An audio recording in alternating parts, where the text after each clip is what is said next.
Bonjour.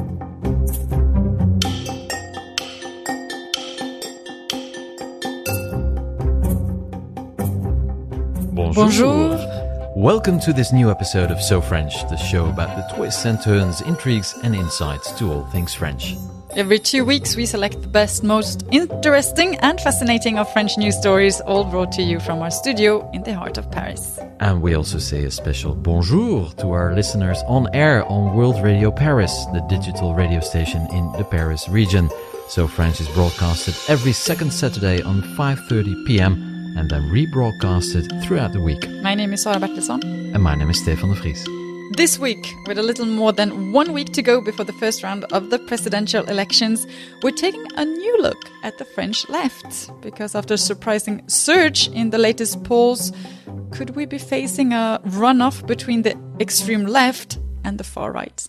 And we also ask what's left of Nuit Debout, the grassroots movement that grew out of the protests against the new labor laws here in France. 1 year later, the up all-night protesters are no longer out at the Place de la République here in Paris, but does that mean that the movement has died down? We're going to have dinner with the severe but righteous food critic Jay Rayner. And of course, Maud Descamps brings us a fresh French word of the day.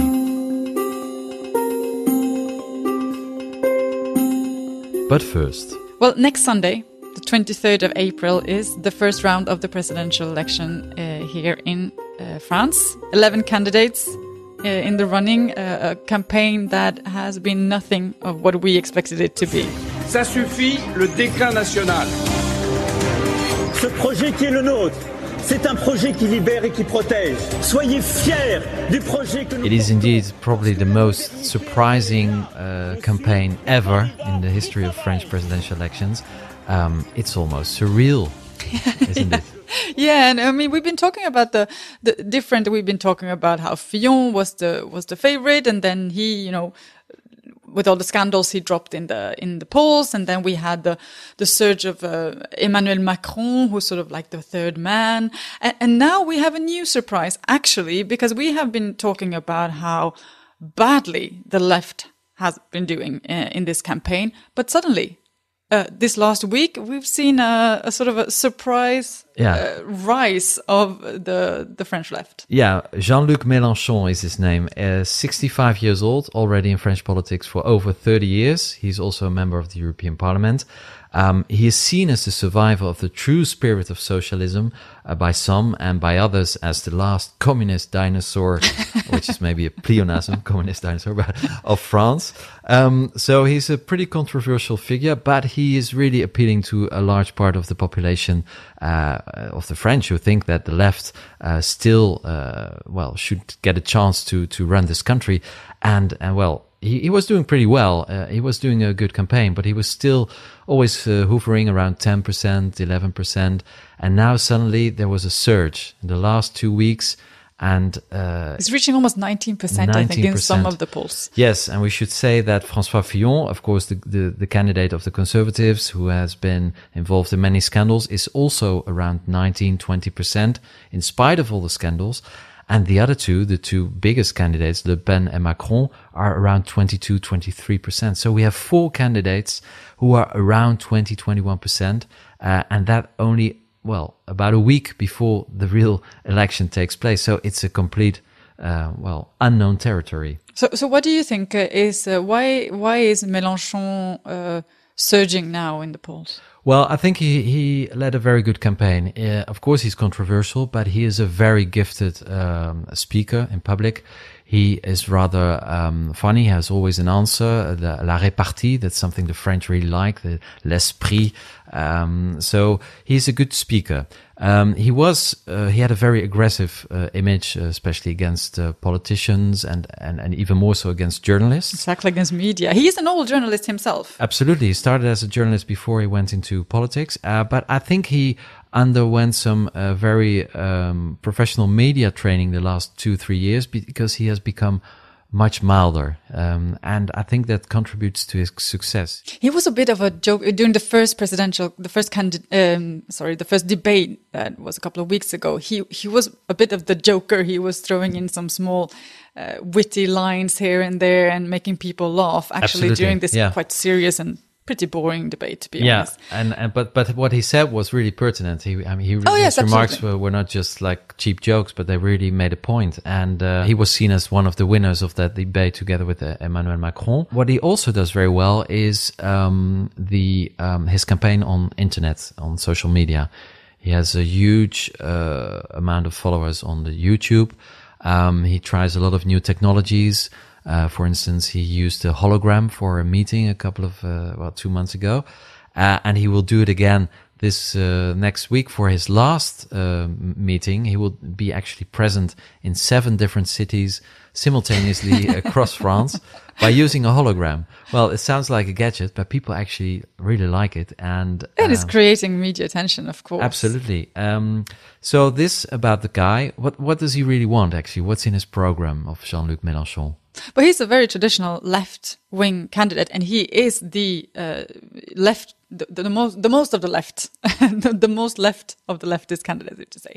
And he's got a traditionally left-wing program, and one of the things as well that we've been talking about before is how he doesn't necessarily want to leave the European Union, but he's very, very critical of the European Union, and he's saying that he wants to reform the European Union in a way that it actually benefits the workers in the union. So he's not a Frexit in that way that he actually wants to leave the union, but he admits that there are major problems with the organization itself. Of course, he's got a in the sense of traditionally left-wing program, in the sense that he wants, of course, to invest more money in social programs in comparison to, for example, François Fillon, who wants to cut very, very heavily in everything that is healthcare, public sector, and social programs.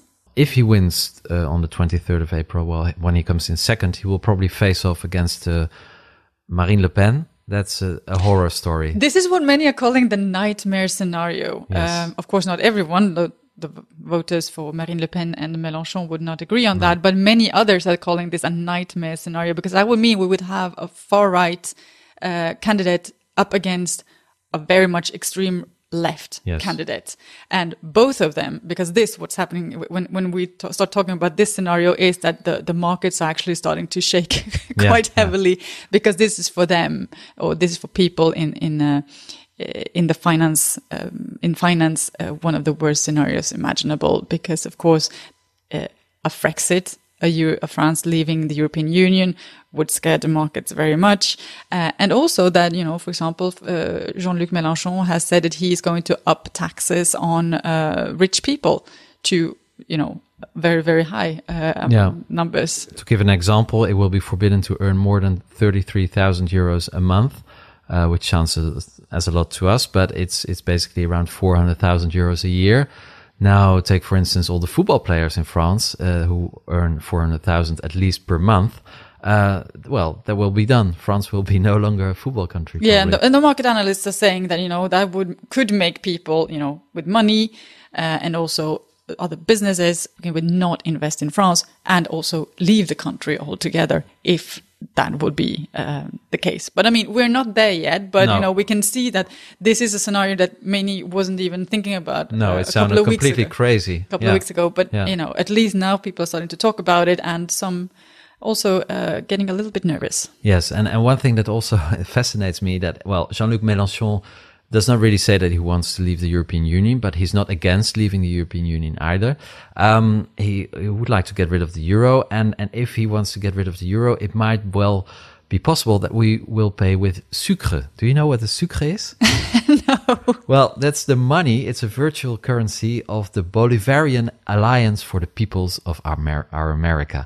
Now, Jean-Luc Mélenchon is very much inspired by the Bolivarian revolutions in Southern America, in Venezuela, Bolivia, etc. A big fan of Hugo Chavez. A big fan, yeah. And there is a sort of European Union for those countries. It's called ALBA. And actually, Jean-Luc Mélenchon would like to join ALBA, so he wants to become a member of the Bolivarian Alliance for the Peoples of our America. So France will become a South American country. And they also have this money, the sucre, or the virtual currency. So maybe we will pay in sucre when he becomes president. Exciting times ahead. Absolutely. Just a year ago, France witnessed the birth of a new social movement called Nuit Debout, or Standing Night, or Standing Up, right up at night.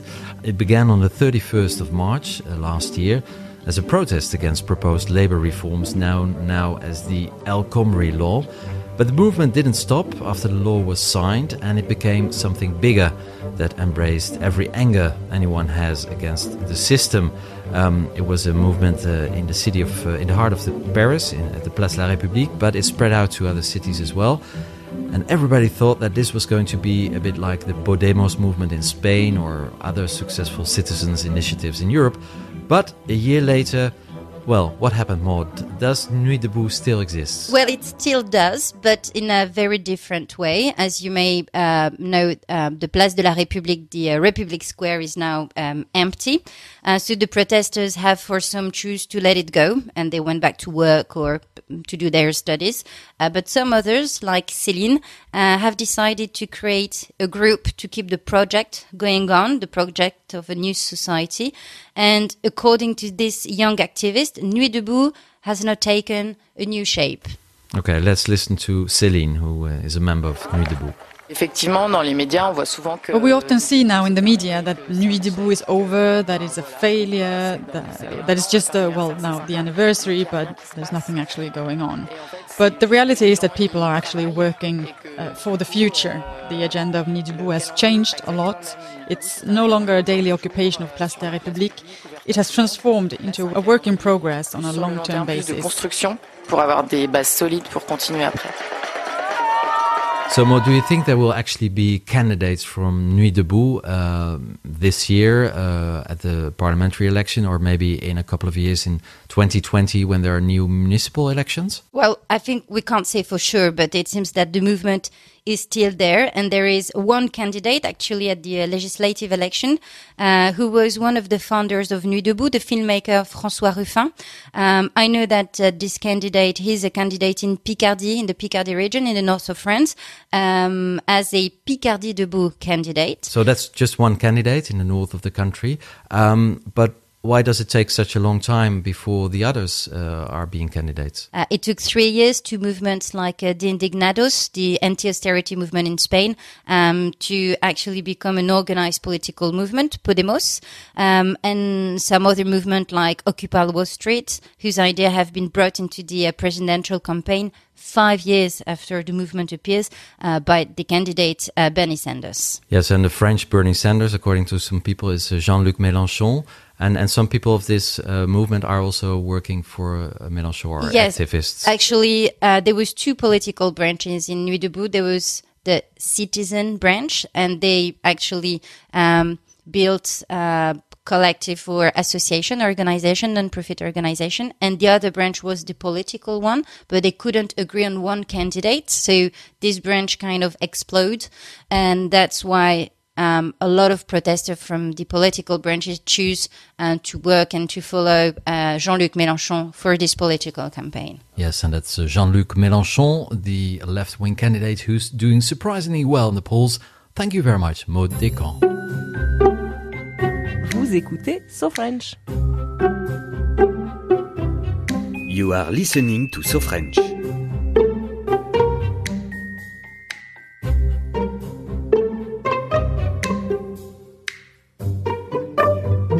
It's time to talk about food now, one of my favorite topics. Sara. Yes, well, we're actually not going to talk actually about the food, but more about a food fight. The French and the Brits, they have been quarreling for, well, I would say 1,000 years. This week, a new battle, and it was taken to the table. It's a very chic table, actually. It's at the restaurant of Le Cinq, of the very exclusive Georges V Hotel here in Paris. And it was all launched, to say, by the British culinary critic and writer Jay Rayner. He had dinner at the flagship Michelin 3-star restaurant, and he was not very happy. He wrote a quite sharp and funny, to be fair, but also very severe review of the restaurant. Stefan, just give us a couple of the quotes from this review. Yeah, here's the one I like most. The canapé we are instructed to eat first is a transparent ball on a spoon. It looks like a Barbie-sized silicone breast implant. And about the onion soup, Jay Rayner wrote, "It is mostly black, like nightmares, and sticky, like the floor at a teenager's party." And then his conclusion, "Le 5 is by far the worst restaurant experience I have endured in my 18 years in this job." So this review has had both its supporters and, of course, its critics. It has created quite a fuss online this week. Absolutely. It was a big hit on social media, and it made the French, well, very predictably, very angry as well. And we are very delighted to talk to Jay Rayner now. He's one of the UK's best-known culinary critics, and we have him on the line now. Well, Jay Rayner, you must have been under siege this week from France, were you? I have to admit, actually, it's not just France, it's global. I've been a print journalist for 25, 30 years, and so I've been there from the beginning of online journalism where you can see a reach. The scale of this one has been absolutely enormous. We have ways of measuring our reach on the Guardian newspaper website. And normally I get maybe 50 to 75,000 page views on my restaurant reviews, a standard one. There are some that are bigger than that. But this one has gone to 1.75 million. And what's also really interesting to me is that the spread has been literally global. Only a third of those 1.75 million were actually in the UK. The other 2/3 were spread across the world, with quite a lot in France, funnily enough. Yes. Quite a lot in France. And how would you explain this worldwide attention? Look, I've been writing long enough to know when I've written something that's going to be of interest to people, I say euphemistically. I knew when I'd finished writing it that it was going to attract some attention. I didn't go to the restaurant with that intention, I must say. I have to say that from the very first start. People have been deeply suspicious of that opening couple of paragraphs of mine where I said, I went there to have a nice time. And it's true, I did. I went to Le 5 because a friend of mine who lives in Paris had suggested it. I had to be there because, I don't know if you know, I do a radio show on BBC Radio 4 called The Kitchen Cabinet. We were recording our 100th episode, so we decided to record it from Paris, so I had to be there. And I thought it would be fun to just take the Observer reader into a classic Parisian gastro palace, to one of those, Michelin 3 stars. The Observer readers whinge about price, and I wanted to say, well, you don't know when you were born. This is what it can really cost, but hey, isn't it great and fabulous if you can afford it? Because I've always believed you should be able to spend whatever money you want on food if it's worth it. It was only, after the meal that I'd had such a dismal, miserable, awful experience that I concluded this was going to be a different piece. And when did you write this review? Was it immediately after the meal, or did you take some time to digest it mentally and physically? Within 48 hours. So I ate there on the Tuesday night, stayed in Paris to record the radio show on the Wednesday. I wrote it on the Friday, actually. It was the same week. It was a pretty quick turnaround. And then went back to it a couple of times. But as I say, no, I knew what I'd done. I can't pretend about that. But it was done out of fury and out of real rage. Even after all this time, I still get angry. And we should probably talk about, the French response to this. One of the responses was, this is a man who knows nothing. Yes, and they were not only saying that you knew nothing, but also that you were bashing the rich, that you were seeking revenge for Brexit, and that you loathed the frog-eating French. Well, basically saying I'm a racist. Yes, a British racist even. That's worse. A British racist. Yeah, even worse. I voted Remain. I don't think anybody has been as despairing as I have in a restaurant column as me. I despair at the fact that we are leaving the European Union. I would direct you to a review of mine of a restaurant called Comptoir Blanford that was the meal was taken just before the vote. The review was written just after, and it's a howl of dismay and rage. I have been coming to France for years. And, go look at my reviews of Chez Georges or, Boffinger or whatever, my writing of L'Auberge de Lille up in Alsace. To describe me as someone who hates France is ludicrous. It's absolutely ludicrous. And have you been contacted by the management of Le Cinq or of the Georges V Hotel? No, Le Cinq has not contacted me, and nor would I expect them to. I wouldn't expect them to say anything. I think they were quite wise to be as circumspect as they actually were. It's a complicated business. They issued what I thought was quite a classy statement, dismissing this as less a critique than entertainment. I think even the statement, as I understand it, even said that some of it was quite funny, but not something that the chef will be troubling himself about. Now, I think this row, if we can call it like that, shows also something interesting about the two countries, and more specifically about the cultural difference between France and Britain when it comes to criticism. I think that's absolutely fundamental. I should put my hand up and say that I'm not a great French speaker. I speak some, but not an awful lot. But I am sort of across French culture, and it seems to me that there is an antithesis to a really kind of bare-knuckled type of writing. There's a rather more bourgeois approach to the business of criticism, which is frankly politer.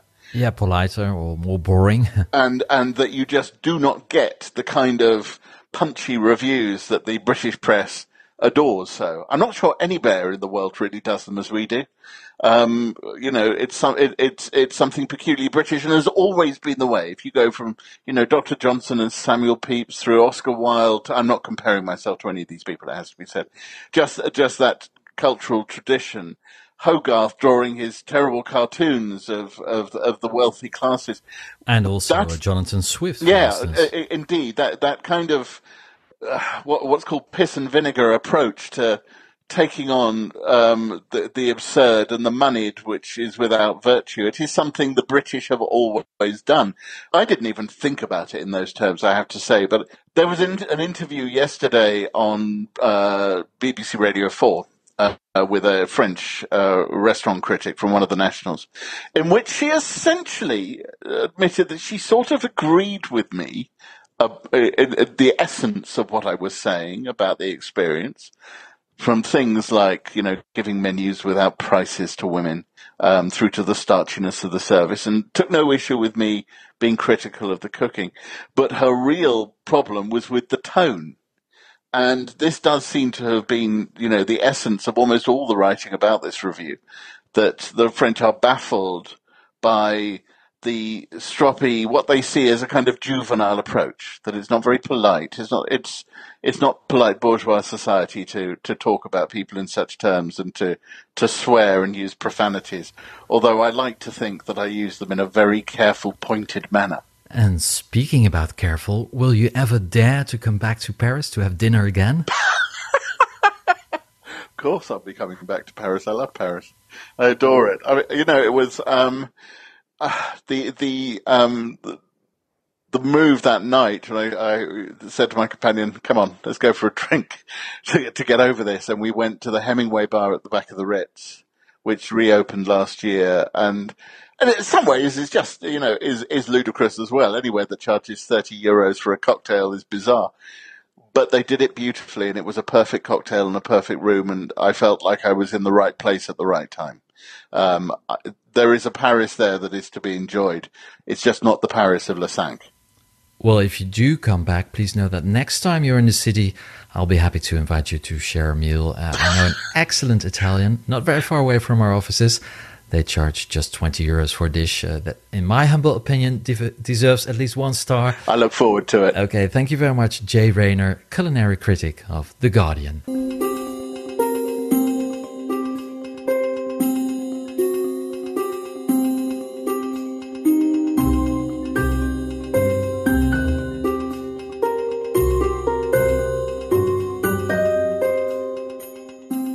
And it's time for our So French word. Maud, bonjour. Bonjour, Stefan. What have you chosen for us this week? Well, I choose a very particular word this week. It's the word campagne. Campagne. Campagne, as the presidential campaign, the official presidential campaign just started this week, you know that. Just 2 weeks before the election. So everyone is in the starting blocks trying to win as many votes as they can. So where does the word campagne comes from? Well, not very original because it's come from the Latin as usual. It comes from the word campus, which means field. You know that the word campagne in French also means countryside. So we can see here the connection with the Latin roots. But the campagne is also a word the military people use, as in a military campaign. And by extension, the word campaign is used to describe a battle like the candidates are fighting right now. Yeah, and we've seen that they are pretty violent, so the military origin for campaign is appropriate. When did we first hear about a presidential campaign here in France? Well, I think it was in 1965 because it was the first direct universal suffrage here in France, but it was also the appearing of a brand new equipment. Do you have an idea? Probably the television. Exactly, television. Yes. So at that time, there were only 2 TV channels controlled by the government, and a bill was signed the year before the election to allow each candidate to talk around 2 hours on TV and 2 hours on the radio. The Général de Gaulle was one of the candidates, and there was another young candidate at that time called François Mitterrand. He was already running against de Gaulle in 1965? Yes, in 1965, wow. Okay. yeah. The opinion polls gave the General de Gaulle a win, but a few days before the first round, the gap tightens. And so the General de Gaulle decided to give a long speech on TV and to make sure that he gained a lot of votes. And the night of the election, there was a big surprise because the candidate from the center wasn't the challenger of Général de Gaulle, like the survey, like the opinion poll said, but it was actually François Mitterrand, and no one saw that coming. Okay, so at that time the polls were already wrong. Exactly, Okay. exactly. Nothing new. Yeah, so the debate around the accuracy was already existed in 1965. But at the end, the Général de Gaulle won the election with like 55% of the votes. Yes, and 4 years later he had to leave because he lost a referendum, right? Exactly. So that's campaign from the Latin word campus. Thank you very much, Maud. Thank you. See you soon. Well, that wraps up this edition of So French. We hope you've enjoyed it. Of course, it's election time, so if you want to follow the election news, please follow us on Twitter @SoFrenchNews. And if you have any questions or suggestions, send us an email. Our address is sofrench@sofrench.news. And don't forget to subscribe to our podcast in iTunes or in SoundCloud. And you can also find us on the TuneIn radio application and share a podcast with your friends. And remember, we are also available on World Radio Paris. And we'll be back in 2 weeks with a new episode of So French online and on air. We hope you'll join us then. Thanks for listening. Au revoir. Au revoir.